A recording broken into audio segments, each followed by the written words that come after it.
Hello again, everybody. This is Sir Rhino coming at you with another draft. I want to first say thanks for all the views and feedback on the last draft. I'm taking all that into consideration, and I just want to say I appreciate all the support this community is already showing towards all the content creators for Eternal. But without further ado, let's get this draft started. I'm going to be going a bit quicker this time around, mostly just touching on the important, notable cards in each pack. And in this one, there's really only one important card. Silverwing Commando is just a straight up insane, awesome bomb. It's a big flyer that if you're ahead, you're just going to stay ahead. Warcry 2 every turn's awesome. Shout out to the Predator's Instincts, Premium Instincts. And really not much else. Executes fines, Yeti Snowslingers, solid, whatever. We're taking the Commander and seeing where we go. Wow. Alright, so you can just take another insane flyer, which gives us some difficult power commitments in terms of influence, where something like Minotaur Grunt is like a super safe pick here. It's just a 1-3 Warcry, super solid. But the power level of Righteous Fury and Karmic Guardian are both much higher. So I'm looking at one of these two cards. Rebel Sharpshooter will also get a small shout out here, but it's not in consideration over these two. Just going to go Karmic Guardian. I know Cambrai doesn't have the best reputation in this format. Some people aren't the biggest fans. But when Cambrai is really good, it's because you're getting uncommons like Karmic Guardian and huge bombs like Silverwing Commander. And this card, if you get it going, you just win. So I'm going to take that and see where we go from. So here, Gorgon Fanatic's okay, but you need to really build around it for it to be good. Cabal Cutthroat, I'm not a huge fan of. Same with Tireless Stranger. Like, these are all mostly mediocre cards. I think I'm just going to stay on color and take this Stalwart Shield. I'm always happy to have at least one in my deck. And I like Endurance a lot in this format, and the little bit of toughness lets a unit essentially double up on being both offense and defense. So we're going to go with that. Okay. So, I can just stay committed to Justice and take District Infantry, which really puts us more in an aggressive direction. Maybe something like we want to lean more towards Ricano than Cambrai. And it stays in Justice. The card's really bad on defense, but it can get you some aggressive starts. The key is then just having a color with reach to finish the job. Execute's probably the best overall card in the pack. And it pairs, honestly, like, if I'm going to be a not like gold color pair, Shadow and Justice, which is Argentport, is usually the faction combination I'm going to be in, because you just play a bunch of good Shadow removal and Justice creatures, and it kind of just works. It's just a good stuff rock style deck. That being said, I'm just gonna take. Yeah, I'll take the infantry here. I really want to stick to at least Justice, so I don't really want to reach into Execute Land or mediocre Primal cards. We'll just be stubborn and see where it goes. This is not a mediocre Primal card, but I really don't mind just taking Spire Chaplain here. 3-2 for 3 is not the best rate, but if it swings once and you get a Justice Sigil out of it, it's really just fine. And if it starts getting rolling, if you put a Stalwart Shield on it, you can thin out your deck pretty well, which is nice, and you know you're just going to be curving out the rest of the game. Frostkin and Hurler are both good cards. Strike is fine. Heavy Axe, Dark Wisp, all fine, but it's going to rare draft because, hey, why not?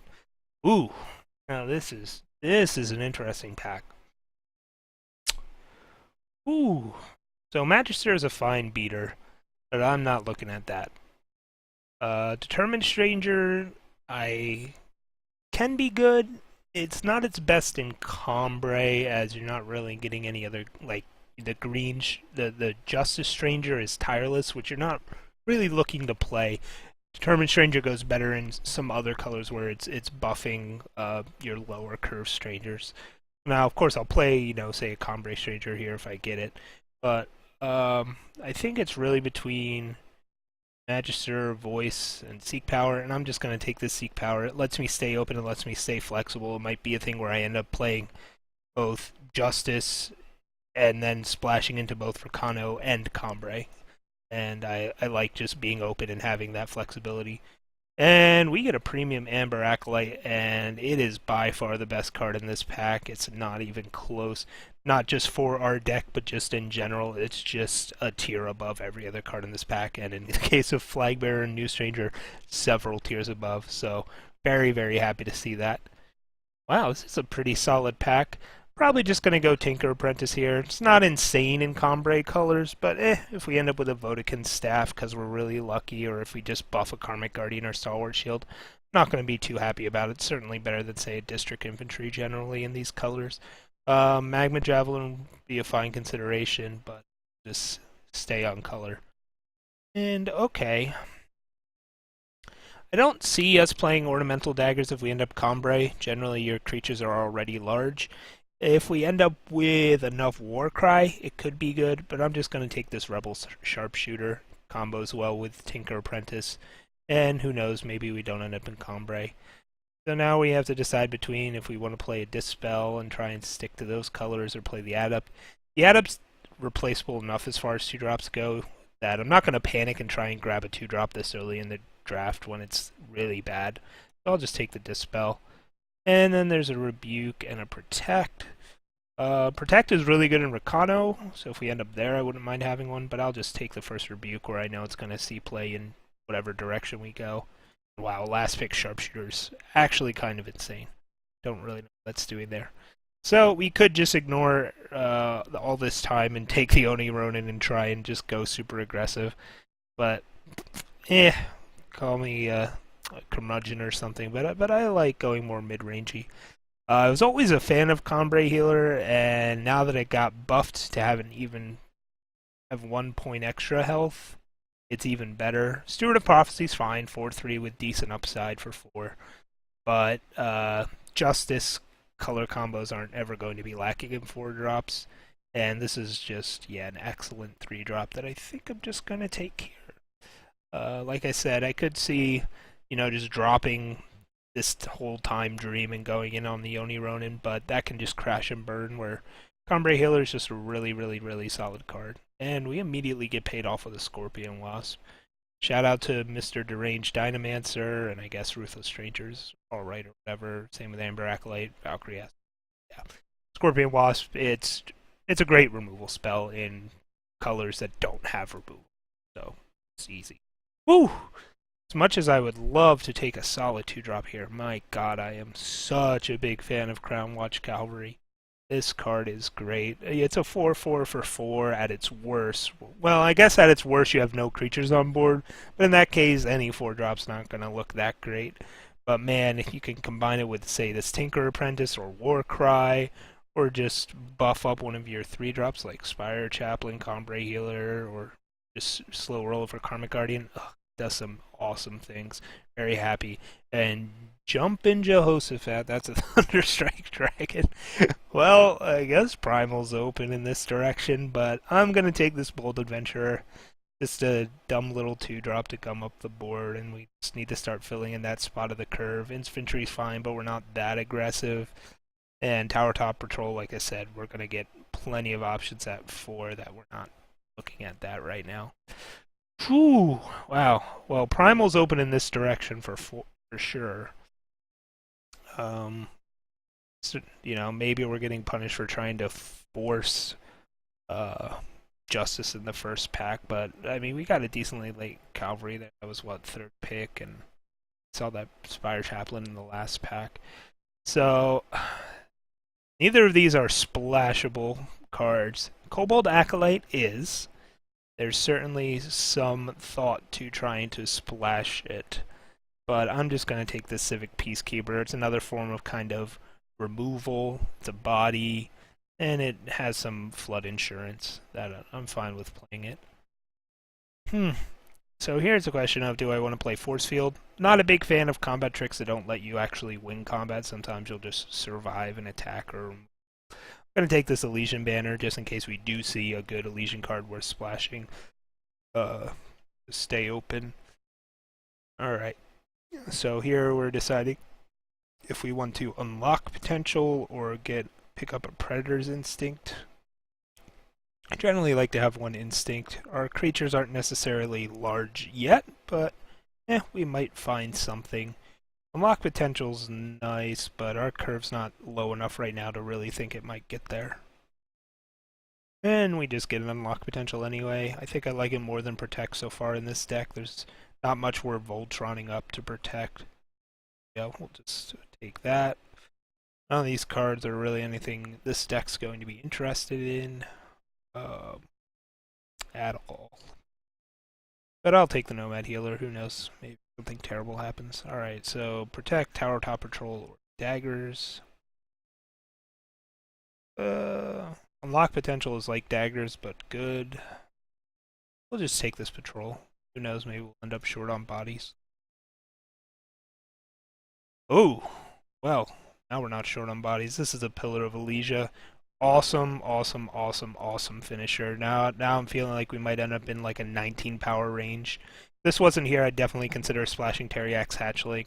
That is a card worthy of a splash. Getting 2 flyers in 1 card is just awesome. But yeah, potentially having just 5/5s every turn for the rest of the game is really good. Shiny, but yeah. Crown Watch Paladin, probably overrated in general in draft just because of how good it is in constructed. That being said, it's still a very good 2-drop, which we need, and I will gladly take it. Oh man, Oni Ronins are flowing. So here I could either try and splash a Field Captain, but I don't think we're aggressive enough for that. We're certainly locked into Combray at this point that I'm not going to consider taking this Ronin. I think we just take the Elysian Stranger here and open ourselves up still. Leave ourselves open to splashing Primal. Plus, it's just a 2-drop, and you only have 2 right now, so I'm just happy to have a mediocre 2. Alright. Yeah, the decent fire cards are still coming through. This is like the millionth protect we've seen. But yeah, I like Ceremonial Mask. It gives us a little bit of removal, can combo well with some of these cards to push through some damage. Gonna have a bit of a higher curve anyway. That's fine. Combray Stranger. That's what we're talking about. That is snapping this up immediately. It makes things like Karmic Guardian just much more reliable. We're much more likely to be able to cast that on time. Combray Healer. Just very happy to see that. And we're also very happy to see a Finest Hour. This is a really good combat trick. Super efficient. Very happy to have it. This whole pack's pretty good. The same cannot be said as far as efficient combat tricks with Blinding Burst. Yes, it leads to blowouts, but you have to leave up 4, and it's just awkward when you're trying to... I just want to curve out and beat down, and then the late game just kind of flood out and get Empower. So I'm just going to take this Dracano banner for the same reason I took that Elysian banner. Who knows? Maybe we open a crazy firebomb of some sort. Here we're looking at more creatures, either the Aspirant or the Bold Adventurer. I think I'm going to take the Adventurer over the Aspirant. Let me see here. We are a little weak to flyers, so this can kind of put up a fight there. We have an unlock potential of Crown Watch Tower. Just for the sake of diversity, I'll take this Aspirant. It's not going to be incredible in this deck, but it'll be fine. Also, Infinite Hourglass, I don't know. I still don't know how I feel about that card, but I'm not taking it there. I'm not taking Seer's Companion. I don't care about any of these cards. Let's just get rid of this Thorn Beast. Woo! Wow. That's... I mean, yeah, this card's just kind of a bad Static Bolt, but still, it's really light for a bad Static Bolt. And we'll take the Infantry. Who knows? Do end up more aggressive than I think. Not splashable fire, but certainly very good. But we've got a Bright Mace Paladin here, we've got a Seek Power, and we've got a Finest Hour. So let's see here. How do we break this Bright Mace Paladin? We've got a Shield, Cavalry, Unlock Potential, Ceremonial Mask, Silverwing Commander, Crown Watch Paladin.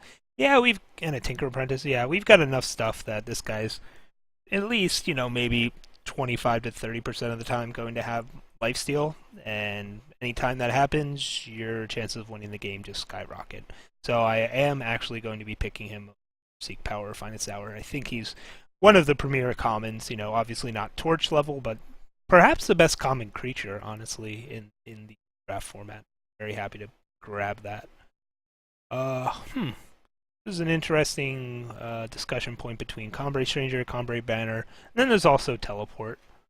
Don't have anything to buff Stranger. Good are we on playables, and what does our thing look like? Got a banner. We have no actual color banners. Huh, it's very interesting. I think we still could use a 2-drop enough that I'm just going to take this Stranger over the banner. That feels very weird because this banner is going to make our deck no matter what. But it's also awkward with the, like, if I'm planning on playing District Infantries, it doesn't help that. Although we're going to have a high power count. Yeah, alright, we'll take Combrei Banner just because I know our power count's going to be high. Oni Ronin number 3, boys. But this is why we were taking Fixing. Sort of Icaria. Really nice card.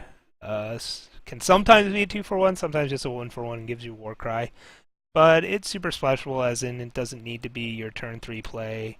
Right now we just have a Ricano banner, but maybe we'll pick up a Ricano Stranger or something. Plus we already have this Seek Power and an Amber Acolyte, so I'm fine with taking this here. We're not really passing anything. Like, crowd favorite could be splashable in Combrei sometimes, but we don't have Vodkin Staff, so it makes it less appealing. And I'm not taking Ricano Banner in the last pack in hopes of getting a good fire card to splash when it's right here in our face. And this is a good Elysian card to splash. There's not a whole lot else in the pack, so even if this might not end up in our deck, probably just gonna take it. We're not really, like, I don't care about Detain or a second Tower Top Patrol. Sanctuary Priest is garbage. Quartermaster is arguably the best card in this pack. Like, False Prince and Quartermaster are both very close in power level, but we don't really have any equipment anyway, and it would also be a splash, so pretty easy. Prince. Wow, another Bright Maze Paladin. I think we just scooped that up and very happy. And then, yep, Primal open in this direction as it was last time. Nothing too surprising there. Let's take the Acolyte. Ugh, these are not the colored banners we want. Very sad. Let's take it anyways. Auric Bailiff, sure. I think we could actually use something in the 5 other than Commander. I guess it's a decent body, and the tempo swing can be nice sometimes to help you stabilize. Ah, good. A second Elysian Stranger makes at least very likely we're going to play this False Prince. Jury's still out on this Sword of Icaria. Alright. This Sauropod Wrangler does nothing. Literally just powers out a Pillar of Elysia. So yeah, Elysian Stranger just certainly better. And sure, Decay. Brawler. Alright. So yeah. I'm gonna do something different this time around, and I'm gonna split up the deck building from the drafts just to keep this draft video nice and short for you guys. So hope you enjoyed the draft, and I'll see you again soon. Thanks for watching.